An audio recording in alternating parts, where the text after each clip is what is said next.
Birth of immortal emperor की episode 3 के साथ हाजिर हूँ। तो अभी चलिए एक्सप्लेनेशन शुरू करते हैं। पिछले एपिसोड में हमने देखा था कि दो लड़का लड़की कीनियन गेट पे आता है और हमारी जियांग फेंग को लेने के लिए आया होता है। उनमें से वो लड़का एक बड़ा सा कॉल्ड्रोन के साथ जियाओ फेंग के ऊपर अटैक कर देता है। तो जियाओ फेंग एक अटैक को तो ब्लॉक कर लेता है, लेकिन तभी एक दूसरा बहुत ही बड़ा सा कॉल्ड्रोन उसकी तरफ बड़ी तेजी से आ रहा होता है और उसका फोर्स भी बहुत ज्यादा होता है, जिससे जियाओ फेंग को तो परेशानी होती है। साथ ही ब्लेजिंग सेक्ट मास्टर और मिस्ट्री वैली सेक्ट मास्टर भी फोर्स की वजह से पीछे गिर जाते हैं और वहां पर एक धमाका होता है। तो वो लड़का हंस रहा होता है और वो लड़की अपनी पावर से जियांग मेंग के आसपास एक बैरियर बना देते हैं, जिससे उस फोर्स से निकलती हुई चीजों से जियांग मेंग प्रोटेक्टेड रहती है। और वो चिल्ला के कहता है कि ब्रदर जियाओ चेन।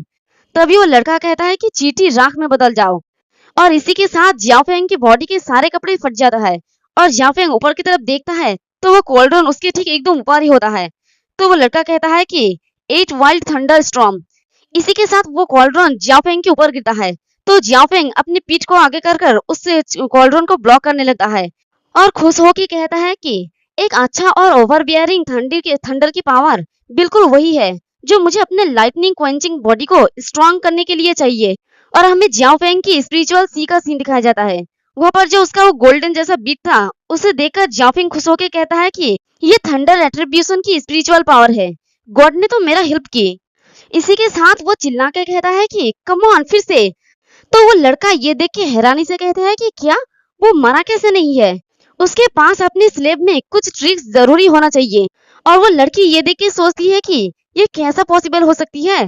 तो वो लड़का गुस्से में कहता है कि अगर तुम यही चाहती हो तो ठीक है। और वो अपने हाथों के ऊपर एक बड़ा सा फायर बॉल बना लेता है जिसका नाम है थंडर डाउ 10 डायरेक्शन और वो उस फायर बॉल को जियाओ फेंग की तरफ फेंक देता है। तो वो फायर बॉल सीधे जियाओ फेंग के ऊपर गिरता है और जियाओ फेंग की स्पिरिचुअल सी में जो वो छोटा सा बीट था वो उसमें भी क्रैक आने लगता है और वो लड़का कहता है कि टूट जाओ। तो इसी के साथ देखते हैं कि वहां पर एक बड़ा सा धमाका होता है। तो उस लड़के को लगता है कि हमारा जियाओ फेंग मर गया है। तो वो घमंड से कहता है कि कुछ लोग ऐसा होते हैं जिन्हें नहीं पता होता कि उनके लिए क्या अच्छा है। और जियाओ फेंग की स्पिरिचुअल सी में वो बीट टूट जाता है और उसके अंदर से एक छोटा सा जियाओ चेन निकलता है और ये बहुत ही प्यारा लग रहे होते हैं। तो इसे देखकर जियाओ चेन खुश होकर कहता है कि अनएक्सपेक्टेडली ये लाइफ की डिवाइन स्पिरिचुअल पावर है। मैंने नहीं सोचा था कि मेरे पास गॉड ऑफ लाइफ की डिवाइन पावर होगा। इस तरह की किसी चीज की तुलना में सुप्रीमेसी का रियलम क्या है। अब तो किसी के लाइफ को लूटना आसान है।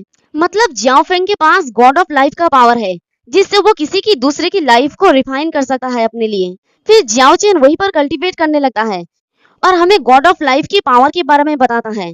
कहता है कि डिवाइन पावर ऑफ लाइफ इस दुनिया में सबसे प्रीसियस डिवाइन पावर है। सोल और बॉडी एक माइंड में कंबाइन है, इसमें कोई डिसएडवांटेज नहीं है और God of life divine power को अलग से कल्टीवेट किया जा सकता है। सबसे इम्पोर्टेंट बात यह है कि जिनके पास डिवाइन पावर है वो अपने फिजिकल बॉडी को रीसेप कर सकता है और उसको रीबिल्ड कर सकता है, भले ही फिजिकल बॉडी डिस्ट्रॉय हो जाए। यानी हमारा जियाओ फेंग का बॉडी अगर डिस्ट्रॉय भी हो जाए तो भी वो दोबारा उसे रीबिल्ड कर सकता है और साथ ही वो अपने चेहरे को भी बदल सकता है। और आगे कहता है कि मेरे पिछले लाइफ में डेविल डाउ एम्परर की बचे हुए स्वर्ड के पास डिवाइन पावर ऑफ लाइफ था और जो पावर उसने यूज की थी उसका तुलना उस सुप्रीम रियलम से किया जा सकता है जब मैं सिर्फ ग्रेट एम्परर रियलम में था। यानी हमारा जियाओ फेंग अपने पास्ट लाइफ में जितना पावरफुल था उस डेविल एम्परर का लेवल भले ही कम था लेकिन जियाओ फेंग के बराबर था। और इधर वो लड़का अपने हाथों को झाड़ते हुए कहता है कि अनएक्सपेक्टेडली इस जैसे डोमिन में इतना टैलेंटेड बच्चा है, अफसोस की बात है। और पीछे मुड़ के कहता है कि सिस्टर चलो चलते हैं। तो हमारी जियांग मेंग ये देख के चिल्ला के कहता है कि नहीं ब्रदर जियाओ फेंग। और उसे भी लगती है कि हमारा जियाओ फेंग मर गया है। तो उसे एक सदमा लगती है और वो खांसते हुए नीचे गिर जाती है और वहीं पर जियांग फेंग के नाम लेती हुई बेहोश हो जाती है। तो वो लड़की जियांग मेंग को देख के हंसती हुई कहती है कि तुम्हें इस बेवकूफ लड़के से गहरा लगाव है, लेकिन जब तुम जियांग फैमिली में जाओगे तो तुम्हें पता चलेगी कि इस दुनिया में अनगिनत आउटस्टैंडिंग मैन है और जो तुम्हारे सामने है वो हमारे मुकाबले में कुछ भी नहीं है। और बाकी की अपने मन में कहती है कि छोटी लड़की तुम फ्यूचर में हमें थैंक्स कहोगे और उसे अपनी गोद में उठा के वहां से जाने लगते हैं। तभी पीछे से जबरदस्त पावर रिलीज होते हैं जिससे वो दोनों ही चौंकते हुए रुक जाता है और पीछे से हमारा जियाओ फेंग निकलता है और कहता है कि तुम्हें क्या लगता है कि तुम कहाँ जा रहे हो। थंडर का ये छोटा सा बीट भी मुझे गुदगुदी नहीं कर पाया। तो वो लड़का चौंकते हुए पीछे की तरफ देखता है और कहता है कि इम्पॉसिबल, तुम सिर्फ फिजिकल स्टेट में हो, तो फिर तुम इतने स्ट्रांग कैसे हो सकते हो? और वो लड़की भी हैरानी के साथ कहती है कि ऐसा लगता है कि मास्टर ने सही कहा था, 9 रियलम्स में अनगिनत स्ट्रांग लोग और चीजें हैं। मुझे डर है कि इस लड़के में सबसे ग्रेटेस्ट टैलेंट हो सकते हैं जिसे मैंने पावर ऑफ थंडर से कोई डैमेज होती हुई नहीं देखा। तो वो लड़का अपने स्पेयर को बुलाते हैं, जिससे उसके पास एक थंडर सा बना हुआ स्पेयर आ जाते हैं और वो उस स्पेयर को दिखा के वो लड़का कहता है कि तुम बहुत ही अच्छे लड़के हो, मैंने तुम्हें अंडर एस्टिमेट किया और मैं मानता हूँ कि मैंने सिर्फ अपना आधा पावर यूज किया। ये मेरा सेकंड स्पिरिचुअल वेपन है। तुम्हारा लाइफ इस बात पर डिपेंड करता है कि तुम इस टाइम सरवाइव कर पाओगे या नहीं। और वो उस स्पीयर को उसकी तरफ थ्रो कर देता है और चिल्ला के कहता है कि ये टेक्निक मेरे स्पिरिचुअल पावर की ओरिजिनल सोर्स से क्रिएट किया गया है, अब भाड़ में जाओ तुम। तो जियाओ फेंग भी रेडी हो जाता है और एक्साइटेड होके कहता है कि कम ऑन, और इसी के साथ वो भी अपने हिवेनली फायर टेक्निक का यूज करता है, जिससे उसके पीछे एक बड़ा सा हाथ अपीयर हो जाता है फायर का बना हुआ, और वह हाथ से फिस्ट बना के सामने की तरफ अटैक कर देता है और अपने मन में कहता है कि हालांकि हिवेनली फायर सिर्फ 3rd लेवल का टेक्निक है, बट ये काफी होगा। तो एक तरफ से जियाओ फेंग की हिवेनली फायर से बना हुआ वो फिस्ट आगे बढ़ता है और दूसरी तरफ से उस लड़की का स्पीयर, और दोनों ही टकराता है, जिससे आसपास बहुत ज्यादा फोर्स निकलता है और वहां पर कुछ खून के बूंदे गिरते हुए दिखते हैं जो उस लड़के का होता है। और जियाओ फेंग खुश होकर अपने मन में कहता है कि ताइको क्वेंचिंग बॉडी स्पिरिचुअल पावर के साथ मिलकर बहुत ही पावरफुल है। और वो लड़का अपने खून को देखकर हैरानी से कहता है कि मैं इस प्रीटीफुल डोमिन में एक मार्शल कल्टीवेटर से इंजर्ड हो गया। तो वो लड़की उस लड़के को सहारा देते हुए कहती है कि ब्रदर, ये बच्चा अजीब है, मुझे डर है कि इसका मार्शल आर्ट 8th लेवल का है, तो आप पीछे हटना बंद करो और इससे पहले कि वो और चेंजेस करे उसे मार डालो। तो वो लड़का कहता है कि 8th लेवल टेक्निक कितना रेयर है, यह तक कि तुम और मैं हम मार्शल आर्ट की 8th लेवल टेक्निक के सिर्फ एक ही पार्ट में ही महारत हासिल कर सकते हैं। मैंने नहीं सोचा था कि कोई फिजिकली कमजोर लड़का 8th लेवल की टेक्निक को मास्टर कर सकता है। लड़के, आखिर दुनिया में तुम क्या हो?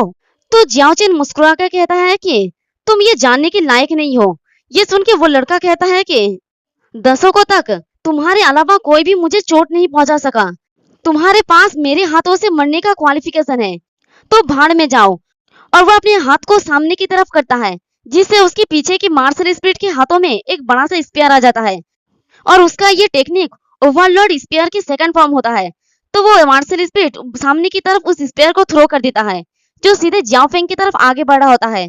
तो ये देख के जियाओ फेंग मुस्कुरा के कहता है कि चलो देखते हैं कि डिवाइन स्पिरिचुअल पावर के साथ कॉम्बाइन होकर ताइको क्वेंचिंग बॉडी किस हद तक मेरा बॉडी को स्ट्रॉन्गर बना सकता है। और वहां पर एक बड़ा सा धमाका होता है, तो वहां पर कुछ खून के बूंदे दिखता है और धुआं हटने के बाद देखते हैं कि चेनफेंग की बस गाल पे एक छोटा सा स्क्रैच आया होता है, जिससे खून निकल रहा होता है और बाकी उसे ज्यादा कुछ चोट नहीं लगा होता है। तो ये देख के वो लड़का हैरानी से कहता है कि इम्पॉसिबल, उसके बॉडी को overload with double spiritual power से स्टंट कर दिया गया था, यह था कि ग्रेट एम्परर भी ऐसा नहीं कर सकते। तो वो लड़की कहती है कि ऐसा लगता है कि अब मूव करने का टाइम आ गया है। तो वो लड़का गुस्से में कहता है कि हमें उस लड़के को मारना ही होगा। और इधर जियाओ फेंग अपनी बॉडी को देखकर खुश होकर कहता है कि क्या पावरफुल बॉडी है, सिर्फ 2nd लेवल, और ये वास्तव में इतने छोटे से बैकलेस के साथ पीक गॉड रियलम की कल्टीवेट करने वाले किसी पर्सन की अटैक को ब्लॉक कर सकता है। बढ़िया, इस तरह की बॉडी के साथ मैं कॉन्फिडेंटली हिवेनली रियलम के सबसे strongest martial art skill Tian Huang Quan को परफॉर्म कर सकता हूँ। और इस टेक्निक के बारे में बताता है कि तियान हुआंग बॉक्सिंग में टोटल 7 पंच होता है। एक पंच दूसरे की तुलना में काफी ज्यादा डोमिनेट होता है, लेकिन बॉडी पर स्ट्रेन बहुत ज्यादा होता है। अपने पिछले लाइफ में मैंने अपने फर्स्ट पंच को बनाने से पहले ताइको क्वेंचिंग टेक्निक के 4th लेवल तक वेट किया था, यानी जियाओ फेंग ताइको क्वेंचिंग टेक्निक के 4th लेवल तक पहुंचा था, तभी जाके वो फास्ट पंच को परफॉर्म कर सकता था। और आगे कहता है कि बट इस लाइफ में ताइको क्वेंचिंग के 2nd लेवल के साथ ही ये फास्ट पंच परफॉर्म करने के लिए काफी है। और इधर वो लड़की भी अपनी मार्शल स्पिरिट को रिलीज करती है, तो दोनों ही अपने मार्शल स्पिरिट को रिलीज करता है और उन दोनों के हाथ में रेड और ब्लू कलर के स्पेयर होते हैं। तो उनके प्रेशर को फील करके जियाओ फेंग कहता है कि ओह, ये तो माइटी फोर्स है। और वो दोनों ही गुस्से में अपने स्पेयर को उसकी तरफ थ्रो करते हुए गुस्से में चिल्ला के कहता है कि भाड़ में जाओ तुम। तो दोनों की स्पेयर ही बड़ी तेजी से जियाफिंग की तरफ आगे बढ़ रहा होता है और ये देख के जियाफिंग थोड़ा सा मुस्कुराता है और वह अपनी तियान हुआन क्वान की फास्ट फॉर्म जो हिवेन एंड अर्थ होता है उससे फिस्ट बना के सामने की तरफ करता है और उसकी फिस्ट की फोर्स से दोनों ही पीछे की तरफ गिरता है और वहां पर एक धमाका होता है। तो धमाके की धुआं हटने के बाद देखते हैं कि उन दोनों के हालात ही बहुत ही बुरे होते हैं। तो वो लड़की कहती है कि ये इम्पॉसिबल है और वो लड़का कहता है कि ये कैसे हो सकता है और जियाफेंग खांसते हुए कहता है कि मेरा बॉडी मुश्किल से हाफ फिस्ट यूज कर पा रहा है बट ये हाफ पंच भी काफी है। और इसी के साथ हमारा ये वाला एपिसोड भी खत्म हो जाता है। गाइस आप लोग मुझे कमेंट करके बताना कि आप लोगों को ये वाला सीरीज अच्छा लग रहा है या नहीं और वीडियो को ज्यादा से ज्यादा लाइक करें और जिन लोगों ने अभी तक सब्सक्राइब नहीं किया है वो लोग प्लीज सब्सक्राइब कर दें। शुक्रिया।